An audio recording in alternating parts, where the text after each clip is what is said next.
Bismillahirrahmanirrahim. Assalamualaikum warahmatullahi wabarakatuh. Innal hamdalillah nahmaduhu wa nasta'inuhu wa nastaghfiruh wa na'udzu billahi min sururi anfusina wa min sayyiati a'malina. May yahdihillahu fala mudhillalah wa may yudhlil fala hadiyalah. Asyhadu an la ilaha illallah wahdahu la syarikalah wa asyhadu anna Muhammadan abduhu wa rasuluhu la nabiyya wa la rasula ba'dah. Bapak-bapak, ibu-ibu jamaah Masjid Al-Ikhlas dan juga jamaah kajian 420 hadis sahih pembentuk karakter yang berada di masjid ataupun yang berada di rumah yang hari ini sedang menyaksikan siaran kami live streaming di Facebook LKI dan juga YouTube LKI Lamongan.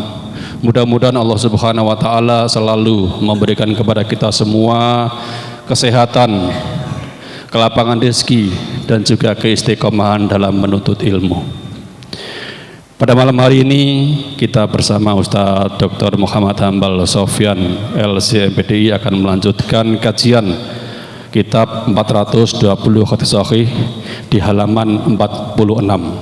Sebelum kajian dimulai, perlu kami informasikan kepada bapak-bapak, ibu-ibu jamaah yang ada di masjid ataupun berada di rumah bahwa hari Jumat tanggal 10 November akan ada aksi bela Palestina di Pelabuhan Sedayu Lawas yang akan diadakan oleh BHVI Sedayu Lawas.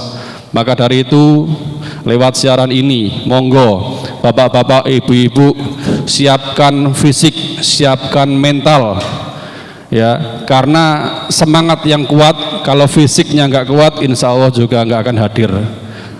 Fisiknya kuat ya, kalau mentalnya nggak kuat nanti juga akan grogi untuk datang di acara tersebut. Karena ini sebuah momen besar, karena ini adalah sebuah pertunjukan kepada dunia bahwa saudara-saudara kita yang ada di Palestina, mereka tidak sendiri. Saudara-saudara kita di Palestina masih ada yang mendukung, bahkan dari desa kecil Sedayu Lawas. Insya Allah persaudaraan kita karena iman kita sehingga kita hadir di acara tersebut. Mudah-mudahan Allah Subhanahu wa taala selalu memberikan kepada kita kesehatan dan juga menggugah iman kita sehingga kita bisa kumpul bersama-sama dan semoga acaranya bisa lancar sesuai dengan yang diharapkan. Amin. Bapak Ibu yang dimuliakan Allah, nanti di sesi akhir barangkali dari pernyataan atau dari pencerahan Ustadz Hambal ada yang kurang difahami, nanti bisa ditanyakan di sesi tanya jawab. Kami juga tak lupa mengucapkan jazakumullah khairan kepada Bapak Ibu semua yang ikut serta membantu berpartisipasi dalam kelancaran acara kajian kami selama ini. Mudah-mudahan Allah Subhanahu wa taala membalas yang lebih banyak, lebih berkah lagi. Amin Allahumma amin. Karena kami dan teman-teman LKI dan juga takmir Masjid Al-Ikhlas tidak bisa memberikan apa-apa, hanya bisa mendoakan mudah-mudahan bisa dibalas oleh Allah Subhanahu wa taala yang lebih berkah lagi. Amin. Langsung saja kepada beliau Ustaz Dr. Muhammad Hambal Sofyan LC/MPDI, waktu dan tempat dipersilahkan. Tafadhol Ustaz. Assalamualaikum warahmatullahi wabarakatuh. Alhamdulillah, salatu wassalamu ala rasulillah wa ala alihi wa sahbihi ajma'in. Yaqulu Rasulullah sallallahu alaihi wasallam fima rawahul Bukhari wa Muslim min hadithi Muawiyah radhiyallahu anhu, may yuridillahu bihi khairan yufaqihu fiddin. Alhamdulillah, kita bersyukur kehadirat Allah Subhanahu wa taala atas taufik dan nikmatnya kita bisa kembali bermajelis ilmu, mengkaji hadis-hadis Rasulullah sallallahu alaihi wasallam. Kita kembali hadir dalam majelis ta'lim, majelis ilmu yang mana di dalamnya kita belajar syariat ya. Karena hidup kita dianggap tidak berarti apabila di dalam menjalani kehidupan kita di atas muka bumi ini tidak ngerti syariat. Kenapa? Karena tujuan utama Allah menciptakan kita di atas muka bumi ini adalah untuk beribadah kepada Allah Subhanahu wa taala. Dan Allah menginginkan kita mengibadahi Allah itu dengan syariatnya. Dengan syariatnya, bukan dengan syariat yang lainnya, bukan dengan syariat sendiri-sendiri. Maka kalau kita mengada-ngadakan syariat, itu sama saja buang energi. Kenapa? Karena Allah tidak mau nerima, ya. Maka Rasulullah SAW mengatakan man amila amalan laisa alaihi amruna fahuwa raddun.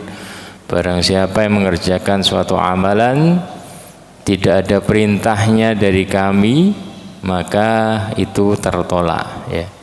Maka penting kita belajar syariat ini. Karena dalam ta'lim itu kita bukan hanya belajar ilmu, tapi kita juga belajar bareng, meminta agar kita bisa mengamalkan ilmu yang telah kita pelajari. Kenapa? Karena mungkin kita sudah tahu hadis ini jauh sebelumnya. Kita tahu hadis ini mungkin waktu kita SD, madrasah. Tapi nggak ada greget dalam hati kita untuk mengamalkan. Karena kita belajarnya hanya untuk sebagai perbendaharaan otak kita. Maka kita belajar di sini bukan hanya sekedar mengetahui, tapi kita juga pengen bareng meminta kepada Allah agar dibisakan ngerjakan amalan ilmu yang telah kita pelajari, ya. Jadi istato'a itu kita menjadi bisa itu karena kita minta kepada Allah untuk dibisakan, ya. Makanya wa 'alan nas hajjul baiti walillahi 'alan nas hajjul baiti man istata'a ilaihi sabila, ya. Jadi Allah mewajibkan kepada manusia pergi menunaikan ibadah haji bagi man istata'a ilaihi sabila, bagi orang yang istata'a. Istata'a di sini adalah minta dibisakan sehingga bisa, ya. Minta dimampukan sehingga mampu. Kenapa? Karena berapa banyak orang yang bisa mampu akan tetapi tidak Allah bisakan. Kenapa? Karena dalam hatinya nggak ada keinginan untuk bisa. Jadi istata'a itu kan ketambahan sin sama ta. Seperti ista'dzana, adzina itu izin, mengizinkan. Kalau ista'dzana minta diizinkan. Demikian juga dalam masalah ini, ya. Kita itu atau itu bisa taat, dan itu bisa itu karena kita minta dibisakan oleh Allah Subhanahu wa taala untuk bisa mentaati syariatnya. Jadi kita belajar syariat ini, kemudian kita juga bareng-bareng, ya, meminta agar dibisakan, ada keinginan mengerjakan, kemudian meminta untuk dibisakan mengerjakan syariat tersebut. Dan juga dengan bermajelis ilmu ini kita bisa mengontrol apakah ibadah yang telah kita kerjakan ini sudah benar, sudah ada dasarnya sesuai dengan yang dicontohkan oleh Rasulullah SAW ataukah tidak, ya. Jadi banyak yang perlu kita cek, ya. Kita kontrol apakah ini sesuai ataukah tidak. Agar apa? Agar nanti di akhirat kita bisa panen. Agar di akhirat kita tidak rugi. Kenapa? Karena orang rugi itu adalah menganggap amal ibadahnya itu bagus, banyak, akan tetapi ternyata tidak, ya. Ternyata amal ibadahnya tidak sesuai dengan syariat yang disyariatkan oleh Rasulullah, sehingga Allah tidak nerima, ya.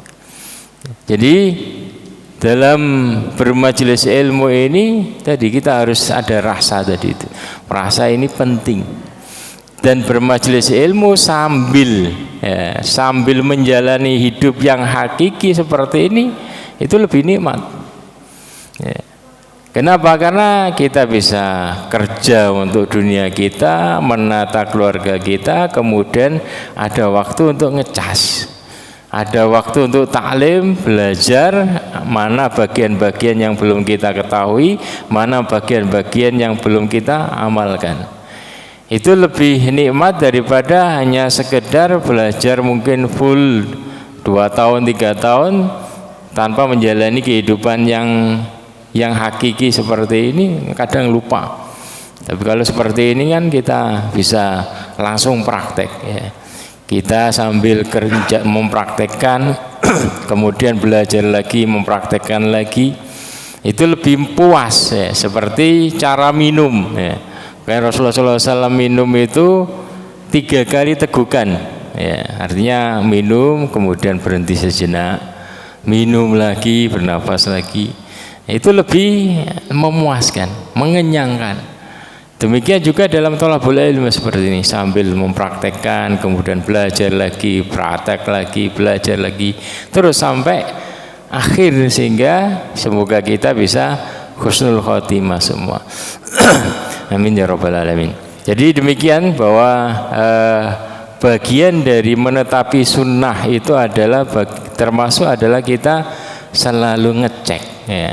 Amal ibadah kita apakah sesuai dengan syariatnya Rasulullah SAW, sesuai dengan yang dicontohkan oleh Rasulullah SAW ataukah tidak. Maka hadis yang keempat yang kita bahas sekarang adalah An Abis bin Rabi'ah, hadis terakhir dalam menetapi sunnah. An Abis bin Rabi'ah qala ra'aitu Umar bin Al-Khattab radhiyallahu anhu yuqabbilul hajar ya'nil aswad wa yaqulu inni a'lamu annaka hajarun ma tanfa'u wa la tadhur walaula anni ra'aitu Rasulullah sallallahu alaihi wasallam yuqabbiluka ma qabbaltuka. Rawahu Bukhari wa Muslim.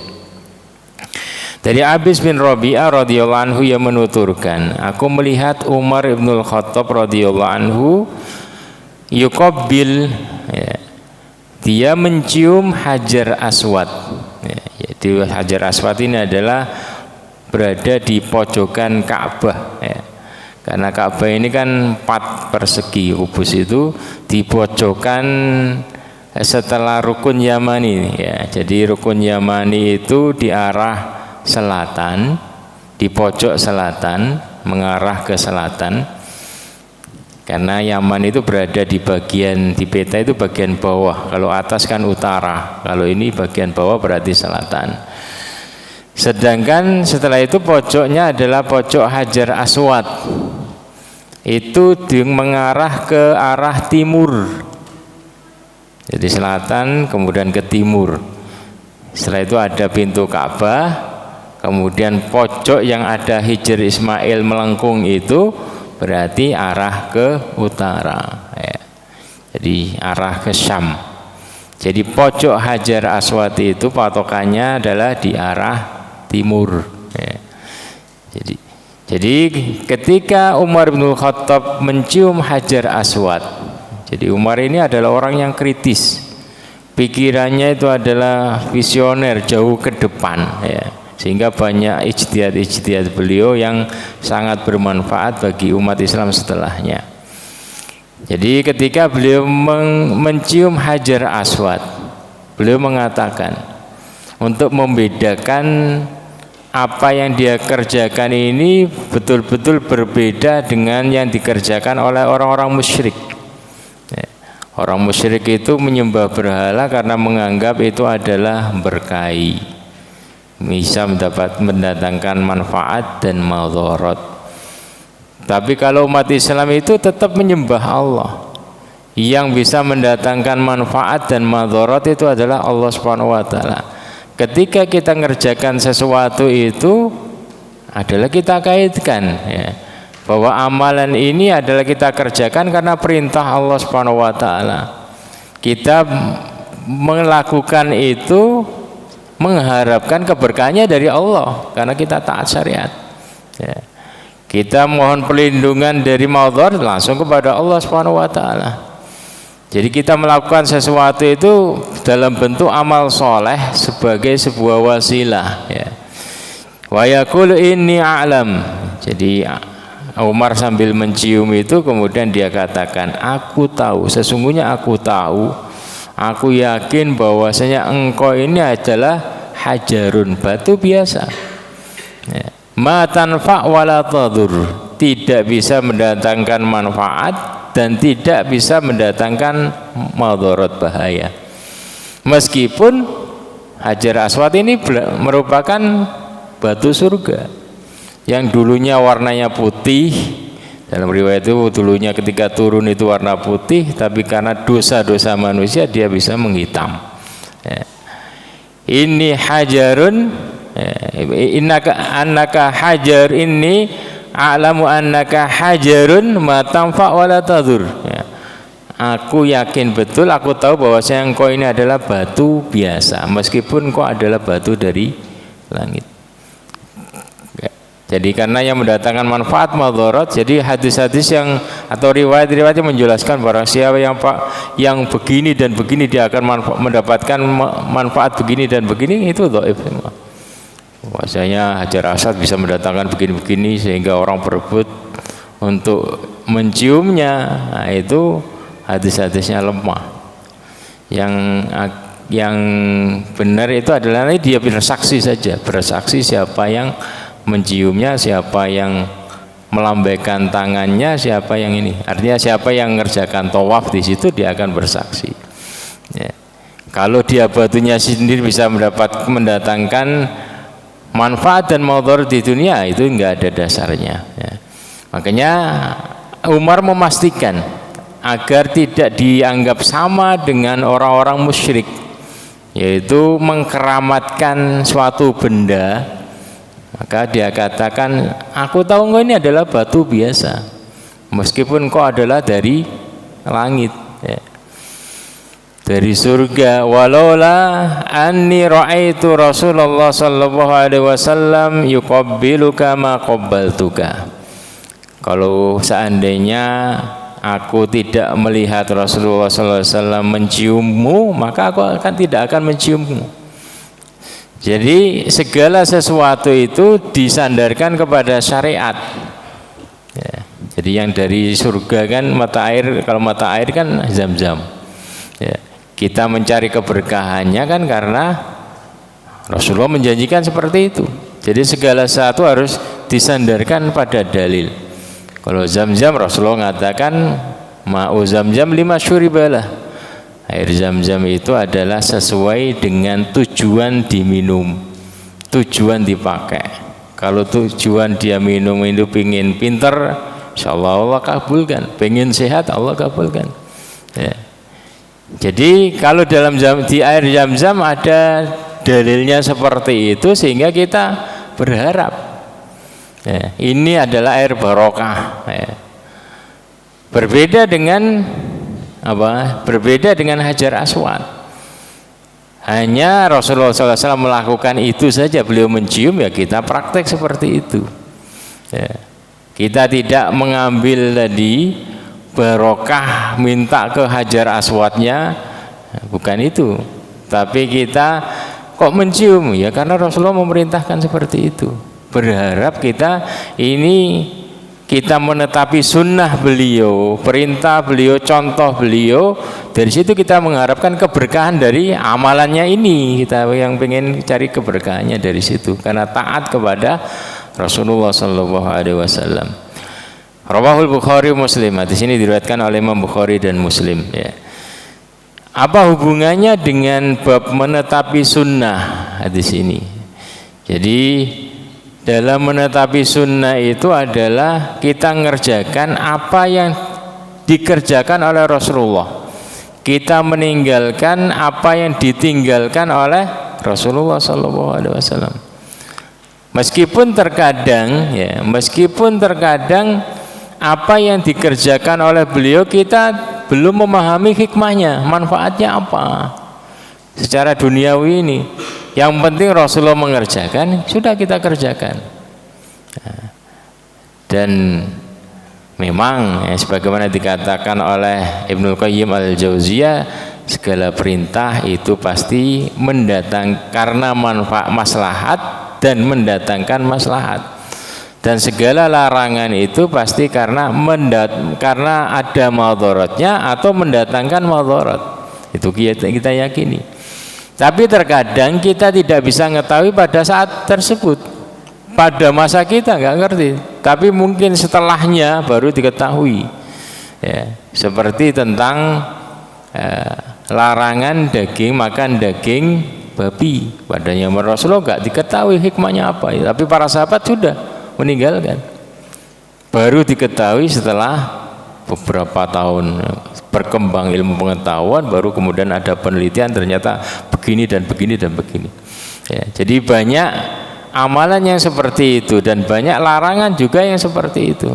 Kita belum mengetahui maslahatnya apa, kita belum mengetahui mudaratnya apa. Yang penting hadisnya itu sahih, maka kalau Rasulullah mengerjakannya, memerintahkan, ya kita kerjakan. Kalau Rasulullah melarangnya dan untuk meninggalkannya, ya kita tinggalkan. Sudah praktis seperti itu. Kalau Syekh Ibn Baz, Syekh Ibn Baz dalam menjelaskan hadis ini beliau mengatakan, wa hadhil hadis kulluha tadullu ala syar'iyyati istilamil hajar al-aswad. Hadis ini menjelaskan kepada kita syariat, ya, disyariatkannya mencium hajar aswad wa takbilih, ya.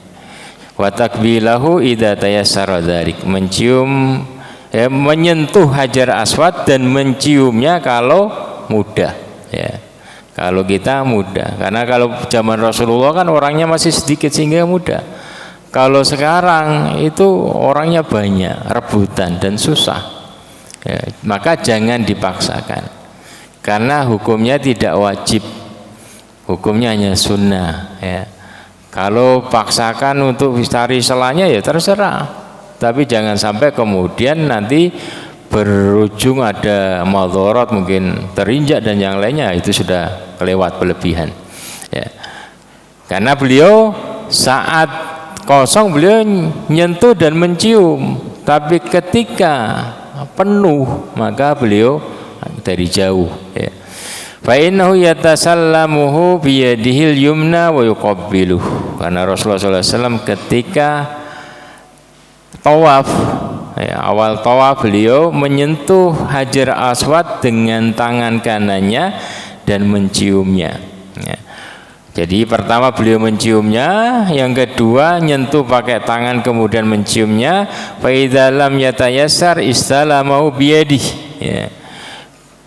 Wa qabbala yadahu au istalamahu bi'udin wa qabbala tarfa'ud. Jadi kalau nggak bisa mencium langsung atau menyentuh dengan tangan langsung tangannya dicium, maka beliau hanya atau pakai tongkat kemudian beliau mencium tongkatnya, maka fa idza lam yatayassar asyara ilaihi wa kabbar. Beliau hanya melambaikan tangan sambil mengucapkan takbir, ya. Ini menunjukkan bahwasanya syariat Islam itu mudah, meringankan, memudahkan, ya. Hadhihi sunnah, ini semua adalah masuk bagian dari sunnah, ya. Salah ahwal, ada 3 bentuk terkait dengan hajar aswad ini. Yang pertama adalah ayatasallamahu yastalimahu biyadihi wa yuqabbilu wa hadhihi akmaluha indal qudrah wa yaqul Allahu akbar. Jadi kalau dahulu itu di awal, ya, di awal tawaf itu menyempatkan untuk mencium. Kalau sekarang nggak akan bisa, ya. Jadi tawaf dulu baru nanti cari waktu malam atau waktu longgar baru bisa menciumnya, ya. Maka yang paling mudah sekarang itu adalah dari jauh cukup melambaikan tangan, ya, sambil mengucapkan Allahu Akbar. Karena semuanya pernah dikerjakan Rasulullah. Jadi di awal beliau mencium, langsung mencium dan mengucapkan Allahu Akbar. Yang kedua, putaran berikutnya beliau nyentuh dan mencium. Kemudian setelah itu pakai tongkat, kemudian nyium tongkatnya. Dan terakhir ketika sudah berjubel orang, beliau melambaikan tangan, ya, sambil mengucapkan Bismillahirrahmanirrahim Allahu Akbar, ya. Jadi itu tata cara ya, tata cara di dalam melakukan tadi ya, tawaf terkait dengan Hajar Aswad. Dan poinnya itu menciumnya ini yang kemudian dibahas oleh Umar ya. Beliau mengatakan seperti tadi itu. Kemudian beliau melanjutkan, al-maksud anna sunnah ayyatufa masyian illa idza ihtaja ila dzalik kal marid ya. Wa fihi minal fawaid qaulu Umar lamma qabbala al-hajar inni a'lamu annaka hajarun la tadur wa la tanfa walakinni uqabbiluka li anni ra'aitu an-nabiyya sallallahu alaihi wasallam yuqabbiluka yubayyinu anna al-hajara laysa ma'budan ya. Jadi Umar ketika ya, maksud dari hadis tadi adalah bahwa Umar ketika mencium Hajar Aswad dan mengatakan demikian itu menjelaskan bahwasanya Hajar Aswad itu adalah bukan yang diibadahi, laisa ma'budan. Wala yuqabbal li ajli talabil barakah minhu, dan tidak dicium untuk dimintai keberkahan darinya. Ya, dari benda tersebut. Wa innama yuqabbal ta'asiyan bin Nabi sallallahu alaihi wasallam. Akan tapi menciumnya itu adalah karena mengikuti praktek Nabi sallallahu alaihi wasallam, la li'annahu yanfa'una aw yadhurruna, bukan karena Hajar Aswad itu bisa memberikan manfaat bagi kita atau mendatangkan madarat ya. Jadi hatta al-Ka'bah nafsuha atau biha laisa li'annaha tadur aw tanfa, demikian juga tawaf ya. Bukan tawafnya itu yang mendatangkan maslahat dan menolak madarat, akan tetapi kita tawaf itu adalah karena ngikuti Nabi sallallahu alaihi wasallam, karena Rasulullah sallallahu alaihi wasallam mempraktekkan seperti itu. Dan Allah Subhanahu wa taala berfirman wal yatawafu bil baitil atiq ya. Hendaklah mereka tawaf di Baitil Atiq, di Ka'bah ya. Jadi Allah Subhanahu wa taala menjadikan Ka'bah ini inna awwala baitin wudi'a lin-nasi lalladzi bi Bakkah. Jadi tempat ibadah yang pertama kali dibangun itu adalah Ka'bah ya. Kemudian Allah Subhanahu wa taala memerintahkan Nabi, pertama dibangun oleh malaikat ya. Kemudian setelah itu karena connect antara bumi dengan langit, karena lurus ke atas itu adalah Baitul Ma'mur. Di situ ada setiap harinya malaikat 70.000 malaikat tawaf dan tidak kembali lagi. Artinya sejak awal maka makhluk malaikat ini sangat banyak sekali. Karena sejak awal Allah Subhanahu wa taala menciptakan itu, kemudian Allah menciptakan para malaikatnya 70.000 tiap hari itu tawaf, kemudian pergi besok lagi seperti itu, dan tidak kembali sampai sekarang, sampai hari kiamat ya, sebagaimana dalam hadis. Dan Allah memerintahkan di bumi juga seperti itu, ada yang tawaf ya. Wal yatawafu bil baitil atiq, hendaklah mereka tawaf di Baitil Atiq. Dan Allah memerintahkan kepada Nabi Ibrahim setelah dibangun malaikat ini kemudian hancur karena banjir pada masa Nabi Nuh. Kemudian setelah atasnya ini hilang, yang ada hanya pondasi-pondasinya, maka Allah kemudian memerintahkan Nabi Ibrahim untuk membangun kembali, menaikkan kembali pondasinya dan membangun Ka'bah. Kemudian Allah memerintahkan kepada Nabi Ibrahim untuk menyeru semua manusia untuk datang ke rumahnya untuk tawaf ya. Wa adzin fin nasi bil hajj ya. Maka Nabi Ibrahim ketika diperintahkan untuk mengundang seluruh manusia di bumi ini untuk tawaf, maka Nabi Ibrahim mengatakan, ya Rob, suaraku tidak akan sampai nembus semua alam ini. Maka kata Allah Subhanahu wa taala, engkau hanya diperintahkan untuk menyeru, berteriak. Saya yang akan kemudian menyampaikan seruanmu tersebut ke hati kaum mukminin di seluruh penjuru dunia. Maka setiap dari kita mestinya tadi ada keinginan untuk mempraktekkan hal tersebut, untuk menjawab seruan tersebut, untuk mendatangi undangan Allah Subhanahu wa taala, tentunya tadi itu dengan meminta kepada Allah untuk dipisahkan. Karena kalau Allah Subhanahu wa taala sudah mengundang kita, memilih kita, insya Allah Allah akan pisahkan ya, dengan berbagai usaha kita. Kemudian ada beberapa pelajaran yang bisa kita ambil dari hadis ini. Yang pertama adalah mengikuti Rasulullah SAW adalah satu keharusan meskipun kita tidak mengetahui hikmah dari ajaran tersebut ya. Jadi apa yang diperintahkan oleh Rasulullah SAW melalui hadis-hadisnya, ya keharusan bagi kita untuk mengikutinya. Karena Rasulullah SAW itu diutus untuk ditaati, diutus untuk menyampaikan syariat ya.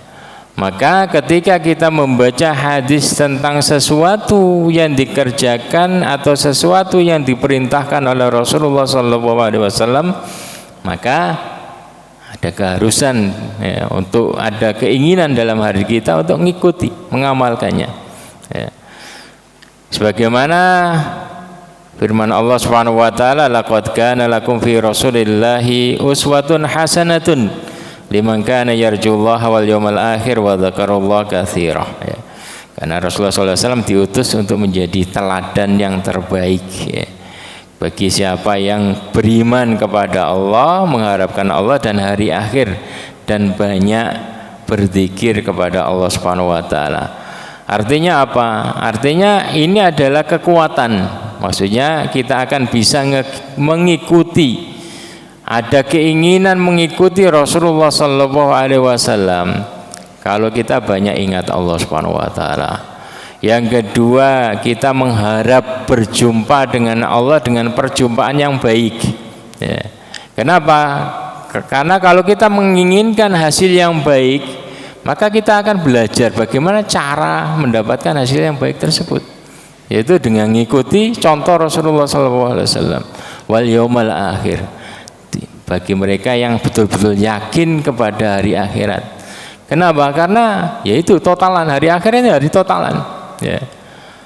Hari kita ketemu, karena kalau orang yakin dengan hari akhirat, maka dia tahu betul bahwasanya orang yang paling dia cari nanti di akhirat itu Rasulullah, mengharapkan syafaatnya, sehingga tadi ketika di dunia ini betul-betul mencocokkan, berusaha mencocokkan dirinya dengan Rasulullah. Sudah cocok enggak cara berpakaian saya, sudah cocok enggak cara berjalan saya, cara ibadah saya, semuanya berusaha dicocokkan dengan Rasulullah SAW. Rasulullah SAW huwal mizan al-akbar alladzi tuzan alaihi al-amal. Karena nanti di akhirat Rasulullah itu dijadikan timbangan ya, timbangan yang paling besar untuk mencocokkan. Jadi penilaian, yang namanya menilai itu adalah ngukur ya, kita nilai sesuatu itu adalah yaitu ngukur. Ngukur itu harus ada standarnya. Nanti di akhirat juga seperti itu. Kita semua ini dicocokkan ya, dengan diri Rasulullah SAW, diukur. Itu namanya mizanul akbar ya. Tuzan alaihi al-amal, famahma qala qail qawlan aw fa'ala fi'lan aw idda'a da'wa fala qimata la hatta tuzan ya. Jadi kalaupun seseorang ya berkata dengan berbagai macam perkataan, kemudian berbuat dengan berbagai macam perbuatan, atau ngaku-ngaku apa saja, tapi nanti pada akhirnya itu adalah ditimbang dengan ini ya. Barang siapa yang sesuai maka dia bahagia, kalau enggak sesuai maka dia sengsara, rugi ya.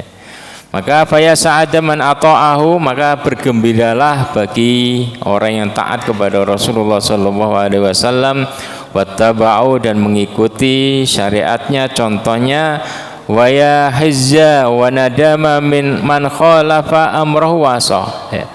dan sangat merugi, celaka, sengsara, penuh penyesalan bagi mereka yang menyelisih perintah dan tuntunan Rasulullah SAW. Kenapa? Karena Allah Subhanahu wa taala mengkhabarkan dalam surat Al-Furqan ayat ke-27. Wa yauma ya'addu dzalimu 'ala yadayhi yaqulu ya laitani ittakhadtu ma'ar rasuli sabila. Orang-orang zalim nanti itu akan gigit jari. Kemudian mengatakan ya laitani ittakhadtu ma'ar rasuli sabila, ya. Alangkah baiknya dulu itu kalau saya ngikuti jalan Rasulullah SAW. Alangkah bagusnya kalau dulu saya itu belajar hadis, ngaji hadis, sehingga segala perbuatanku itu bisa sedikit mirip dengan Rasulullah SAW. Ya. Demikian juga dalam surat Al-Ahzab 66. Allah Ta'ala berfirman, yauma tuqallabu wujuhum finnar yaquluna ya laitana ata'na Allah wa ata'na ar-rasula. Ya. Nanti ketika wajah-wajah mereka dibolak-balikan di neraka, mereka mengatakan ya laitana ata'na Allah wa ata'na ar-rasul. Ya. Alangkah baiknya dulu itu ketika di dunia saya taat kepada Allah, taat kepada Rasul. Alangkah baiknya dulu itu kalau saya rajin ngaji Quran dan ngaji hadis. Ya. Apapun ilmu itu kembalinya ke ini, Quran dan hadis. Ya. Jadi ilmu yang maka dikatakan oleh Imam Syafi'i, al ilmu maka Nabi qala haddatsana. Ilmu itu yang namanya ilmu adalah yang di dalamnya ada qala Allah Subhanahu wa taala, Allah berfirman begini, dan haddatsana Rasulullah sallallahu alaihi wasallam. Ya. Jadi kalau kita menginginkan kebahagiaan, kita menginginkan dada yang lapang, ya, maka jalan satu-satunya adalah kita mencontoh Rasulullah SAW. Kenapa? Karena Rasulullah adalah orang yang paling lapang dadanya, paling bahagia. Kenapa? Karena Allah Subhanahu wa taala berfirman, alam nashrah laka sadrak. Bukankah aku telah melapangkan dadamu? Ya. Jadi kalau kita ingin mendapatkan kelapangan hidup, keberkahan, ya tadi itu kita mencontoh, mempelajari hadis-hadis Nabi SAW. Dalam surat An-Nur 54 Allah Ta'ala berfirman, wa in tuti'uhu tahtadu. Kalau engkau taat kepada Rasul, engkau akan mendapatkan petunjuk, engkau akan bahagia, gembira dan yang lainnya. Dan Rasulullah sallallahu alaihi wasallam bersabda, salasun man kunna fihi wajada halawatal iman. Ada 3 orang, 3 hal, manakala barang siapa yang berada di dalamnya, dia akan mendapatkan lezatnya kenikmatan iman.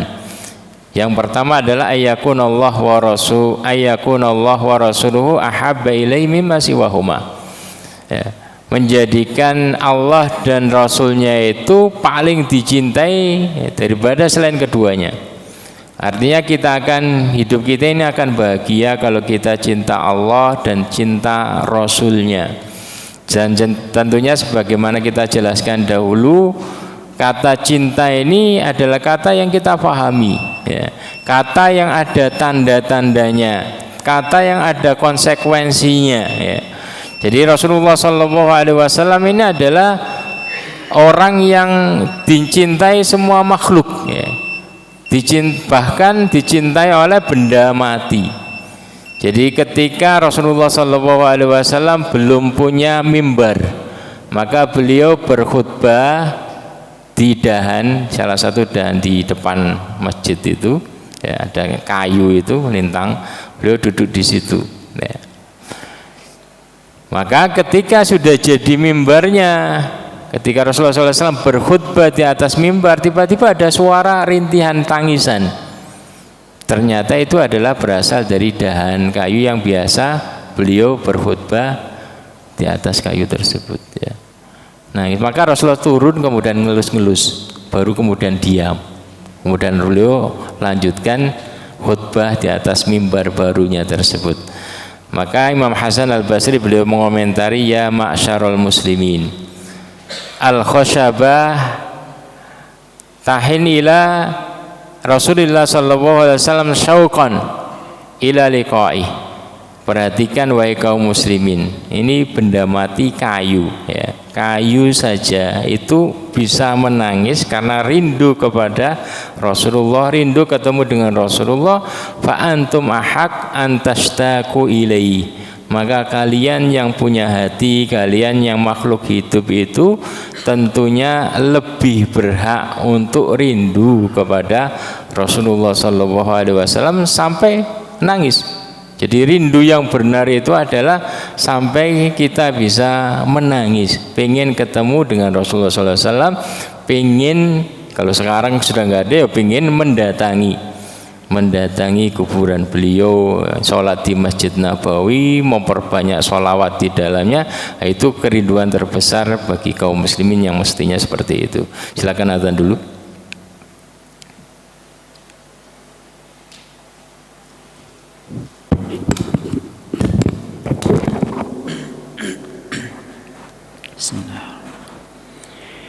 Allahu Akbar, Allahu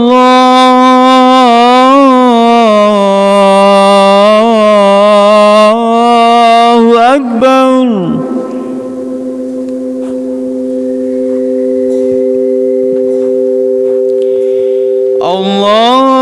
Allahu Akbar, Allahu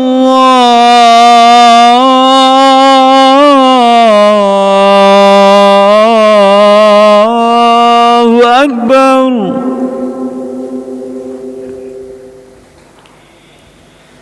Asyhadu an la ilaha illallah.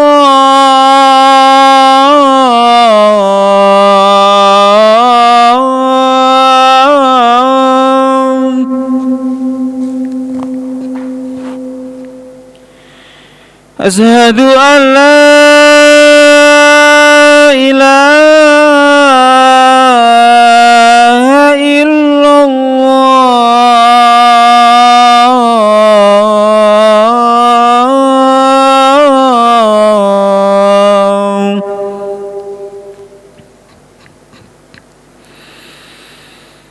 Asyhadu anna Muhammadar Rasulullah.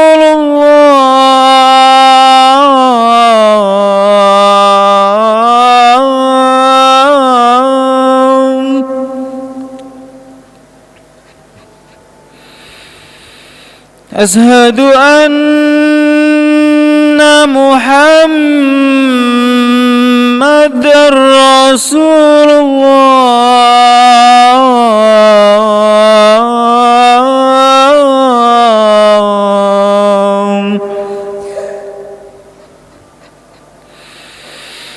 Hayya 'alas shalah.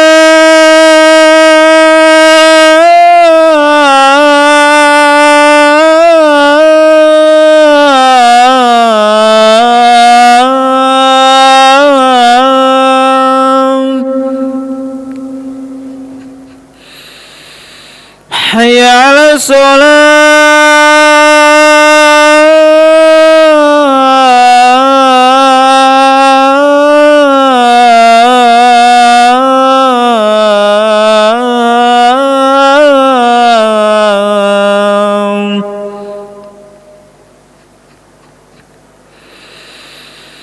Hayya 'alal falah.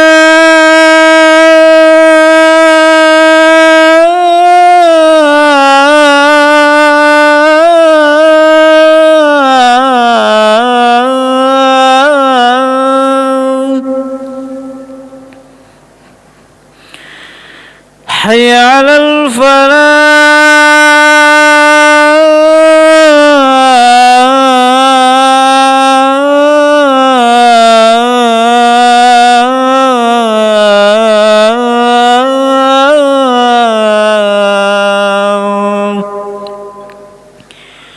Allahu Akbar,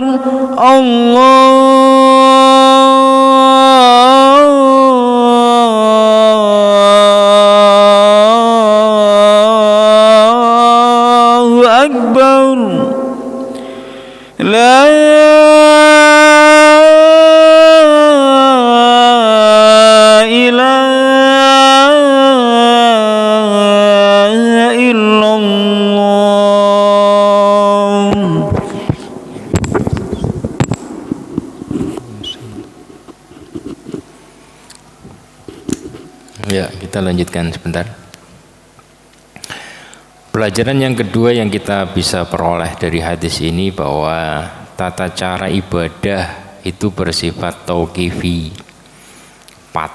paket dari sana ya. Dan harus diikuti apa adanya ya.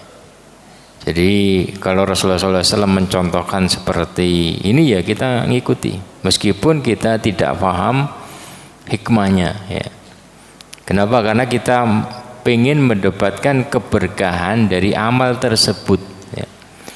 Kenapa? Karena yang tadi ya, Rasulullah itu nanti akan menjadi mizan, timbangan terbesar nanti pada hari kiamat, dicocokkan ya. Jadi kalau kita berbeda, berselisih dengan manusia yang lain, mungkin Allah tidak tanyakan. Tapi kalau kita ini beda dengan standarnya Rasulullah, itu nanti akan menjadi pertanyaan. Kenapa kok beda? Ya.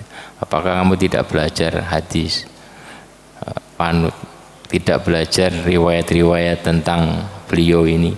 Ya. Jadi itu yang harus kita perhatikan ya. Jadi ibadah itu adalah bersifat tauqifi ya. Tauqifi itu adalah paten. Yang penting Rasulullah mencontohkan seperti ini ya kita kerjakan ya. Kita mengharapkan barokah dari ngikuti ya. Ngikuti Rasulullah SAW bukan dari bendanya ya. Tapi ngikuti, kita cari barokah dari amal soleh tersebut yang sesuai dengan yang dicontohkan oleh Rasulullah SAW.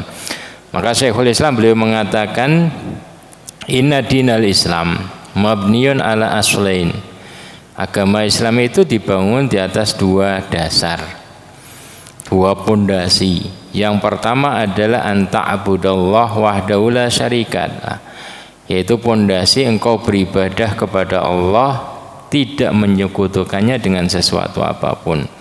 Wal aslu tsani, dan pondasi yang kedua adalah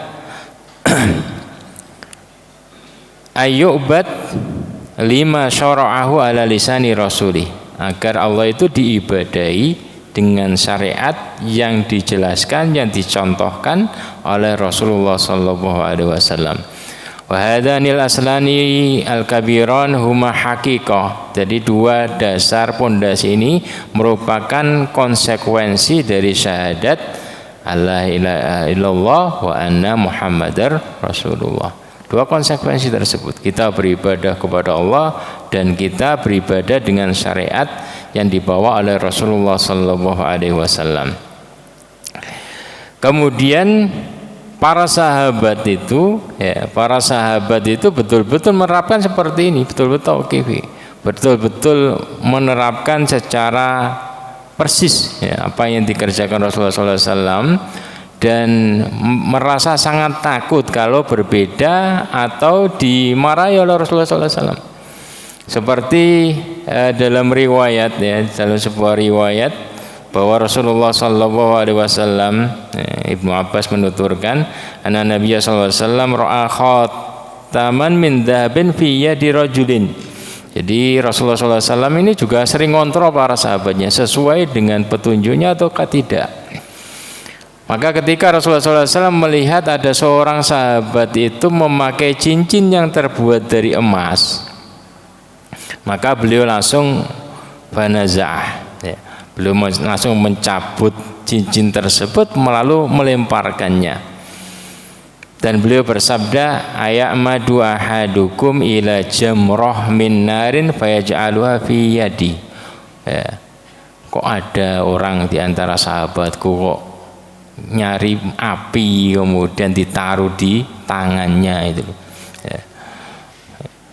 Api dari neraka, kemudian bara dari api neraka kemudian ditaruh di tangannya, maka beliau ambil kemudian dicabut ya. Faqila lirrajul ba'da ma dhahab ya. Jadi ketika Rasulullah SAW habis memarahi kemudian melempar cincin emas yang dipakai sahabat laki-laki ini, maka para sahabat yang lain Rasulullah pergi.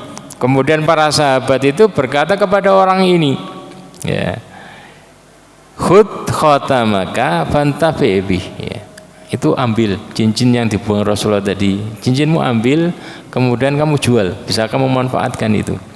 Maka apa kata sahabat ini? La wallah la akhuduhu abadan wa qatarahu Rasulullah sallallahu alaihi wasallam. Tidak, demi Allah aku tidak akan mengambil sesuatu yang telah dibuang oleh Rasulullah sallallahu alaihi wasallam ya. Nah, inilah contoh generasi terbaik bagaimana mereka dalam menetapi sunnah, bagaimana mereka di dalam mengikuti Rasulullah sallallahu alaihi wasallam dan menghindari ya. Jadi mungkin boleh jadi sahabat tadi belum tahu, kemudian beliau tegur seperti itu, tapi karena ini larangan ditegur keras oleh Rasulullah, maka dia tadi terima. Kalau kita kan lain ya, dilempar kemudian bisa dimanfaatkan lagi ini rebutan. Tapi para sahabat nggak seperti itu ya. Jadi betul-betul menjadikan Rasulullah SAW ini sebagai sumber perintah dan sumber larangan, sumber contoh ya, sehingga mereka mendapatkan keberkahan itu. Dan yang terakhir, yang ketiga, bahwasanya agama Islam itu dibangun di atas wahyu, bukan logika semata. Jadi agama Islam itu dibangun di atas wahyu, apa kata Allah dan Rasulnya, bukan logika. Kalau logika kan bisa kita pahami, jadi sesuai dengan dipahami akal. Oh seperti ini diperintahkan karena sesuai dengan akal kita. Tapi kalau wahyu ada yang kita pahami, ada yang tidak kita pahami. Maka Ali bin Abi Thalib beliau mengatakan lokana din birra'i la mashu dhahirul khafi awla min mashi la mashu batinil khafi awla min mashi dhahiri ya. Jadi kalau seandainya agama itu dibangun di atas logika akal, maka mengusap bagian bawah sepatu itu lebih diperintahkan daripada mengusap bagian atasnya. Kenapa? Karena yang bagian bawah ini yang terkena kotoran. Kenapa kok yang diusap bagian punggungnya, bagian atasnya? Laqad ra'aitu Rasulullah sallallahu alaihi wasallam masaha ala dhahri khuffai. Aku melihat Rasulullah SAW yang diusap itu bagian atas khuf beliau, atas sepatu beliau, bukan bawahnya. Maka ini menguatkan bahwasanya agama itu dibangun di atas wahyu. Terkadang wahyu itu akal kita belum bisa memahaminya, perlu waktu untuk memahami. Kenapa? Karena akal kita ini terbatas. Dan terkadang itu menjadi ujian bagi kita. Kita ini taat perintah ataukah tidak. Makanya nanti sebagaimana dalam riwayat itu ya, jadi orang gila, ahlu fatrah, orang gila, orang buta tuli itu nanti ketika meninggal di kuburan itu, nanti di akhir hari kiamat itu akan bagaimana mereka? Apakah mereka langsung masuk surga ataukah bagaimana? Ya, apakah masuk neraka karena mereka tidak menjalankan syariat? Maka dalam riwayat itu dijelaskan bahwasanya mereka ini yumtahan, akan diuji, disuruh masuk api. Kalau mereka mengedepankan wahyu langsung masuk, maka masuk surga itu. Tapi kalau mereka mengedepankan akal, logika, oh ini madharat, bahaya ini, suruh masuk api, maka itu yang masuk neraka tambahan. Maka mau taat karena pakai akal, maka itu yang masuk neraka. Jadi orang gila, ahlu fatrah, orang buta tuli kan nggak ngerti syariat. Kalau buta saja kan masih dengar ya. Kalau tuli saja kan bisa membaca. Ini buta dan tuli ya. Maka hukumnya nanti adalah mereka ini yumtahan, diuji dengan disuruh masuk api. Kalau pakai wahyu artinya ini perintah Allah, masuk, malah itu yang dimasukkan ke dalam jannah. Tapi kalau dia pakai akal logika, kok suruh masuk api, bahaya, nggak mau masuk, nah, itu yang malah dilemparkan ke api neraka. Demikian, semoga bermanfaat. Assalamualaikum warahmatullahi wabarakatuh. Ya, sebelum tanya jawab, lah terus tadi yang ngambil cincin emasnya tadi itu siapa Ustadz? Karena yang punya nggak mau ngambil. Ini penasaran saya, siapa yang ngambil ini? Iya, nanti disedekahkan itu, diambil kemudian di ini kan, karena nggak ada yang berani ngambil untuk dirinya. Ya. Oh iya Ustaz, ya. Cukup itu aja Ustaz. Selanjutnya sesi tanya jawab. Monggo yang ingin bertanya bisa angkat tangan. Oh ya, agak maju sedikit. Agak maju sedikit.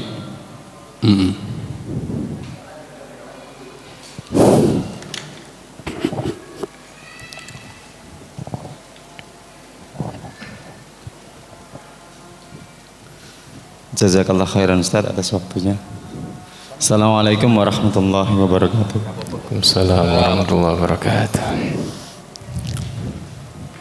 Berkaitan dengan mencocokkan amalan Rasulullah. Ini keterangannya bagaimana Ustaz? Kejelasannya bagaimana? Karena untuk mencocokkan persis seperti Rasulullah. Satu contoh misalnya sholat malam yang diperintahkan oleh Rasulullah 11 rakaat, 8 dengan 3 witir. Kemudian bagaimana cara sholat Rasulullah ketika sholat malam sampai kakinya bengkak. Sementara kita untuk melakukan sholat malam setengah jam saja sudah full itu. Dan begitu juga amal-amalan yang lain. Mungkin kita hanya sebatas yang kita mampu, tapi memang ini dicontohkan Rasulullah, cuman Rasulullah tidak seperti yang kita lakukan. Kita nggak sanggup persis seperti yang dilakukan oleh Rasulullah sebegitu maksimalnya. Sementara kita hanya sekedar, ini bagaimana Ustaz? Tolong dijelaskan. Iya. Assalamualaikum warahmatullahi wabarakatuh. Jadi mencocokkan itu kan artinya mengukur, menilai itu kan mengukur, mencocokkan. Dan nanti nilainya juga macam-macam. Jadi kalau dia ini tidak mengerjakan, ya itu nanti lain. Ya. Kemudian ngerjakannya bagaimana? Persis waktu dan ininya sempurna persis ya dapat 100. Ya, seperti orang sekolah. Separuhnya cocoknya kayak separuhnya karena ini ya dapat hadiah 50-nya. Atau bagaimana lagi, terus seperti itu. Jadi sejauh mana kita berusaha mempersiskan diri dengan apa yang dikerjakan Rasulullah SAW, itulah hasil yang kita dapat. Kalau kita bisa, karena beliau contoh yang paling ideal. Ya, nggak mampu kalau kita mengerjakan yang paling ideal, ya paling bawahnya. Maka surga yang paling tinggi itu milik Rasulullah SAW. Ya. Jadi paling tidak tadi itu ada cinta. Meskipun kita agak jauh, karena ada cinta, semoga ini bisa mengkatrol. Sering ketemu dengan Rasulullah. Kalau persis ya enggak bisa toh. Tapi sering ketemu, didekatkan. Nah itu harapan kita. Ya, makanya sih akhir seperti dikatakan oleh Anas bin Malik, ya, yaitu mengatakan bahwasanya hadis yang paling menggembirakan para sahabat itu adalah hadis almar'u ma'aman ahab. Seorang itu akan dikumpulkan kan nggak mesti persis satu rumah toh, artinya satu komplek atau satu ini yang beda lah. Ya. Seseorang itu akan dikumpulkan bersama orang yang dia cintai. Nah, ini yang harapan kita, harapan Anas bin Malik bisa kumpul bareng Rasulullah, kumpul bareng Abu Bakar, meskipun amalnya tidak bisa selevel dengan mereka, karena beliau menyadari mereka ini adalah orang yang paling ideal, ya paling tidak ya masih bisa sering ketemu, sering ini lihat. Itu yang kita harapkan. Maka ini yang kemudian selalu menyemangati kita agar kita selalu rajin ngaji, ya. Kenapa? Karena kalau kita tidak ketemu ngaji itu ya yang kita ngaji ini lain, ya. Yang ngaji ini kita ya setan kita, ya.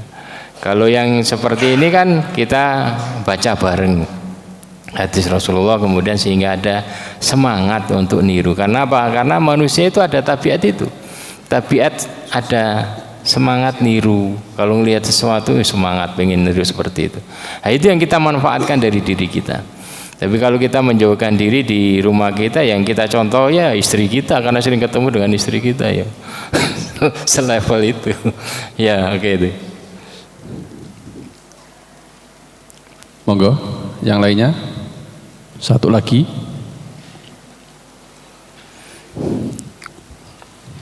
Ya. Terakhir saya Ustaz. Ya.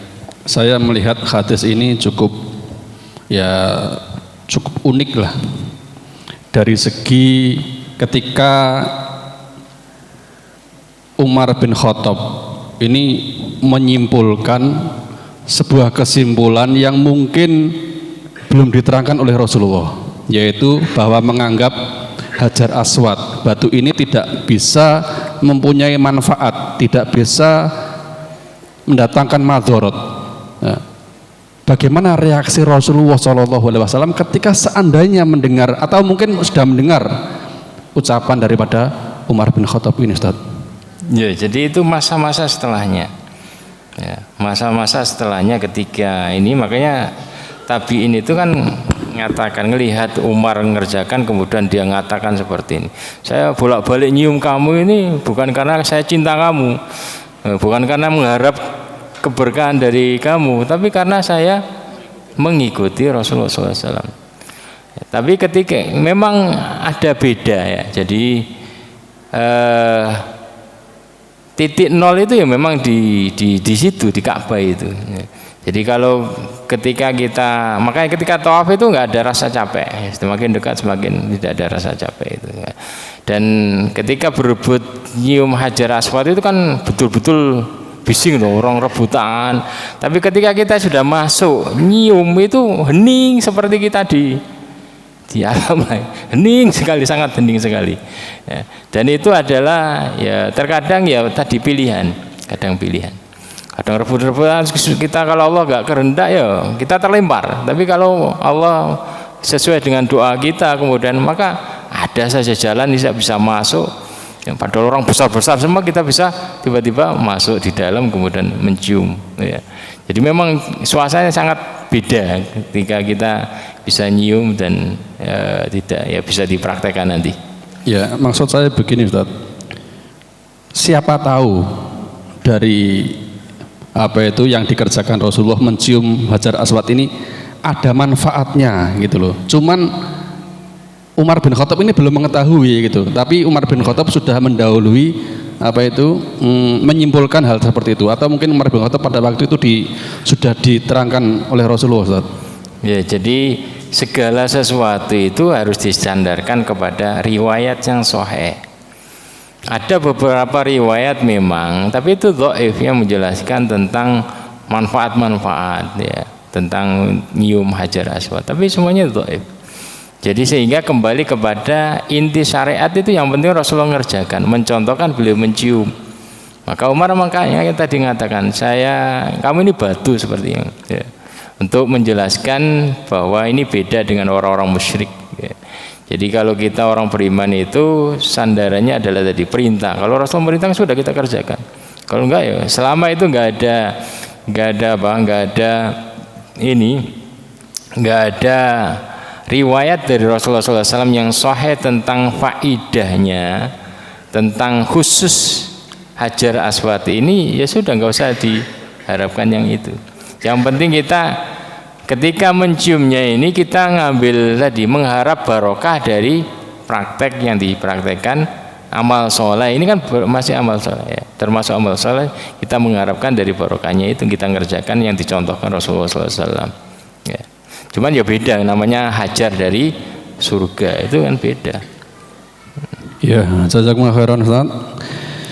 Sekali lagi sebelum kami tutup, saya sekali lagi mengingatkan bahwa pada hari Jumat 10 November akan ada aksi bela Palestina. Monggo bapak-bapak, ibu-ibu hadir semua di pelabuhan Desa Sedayu Lawas.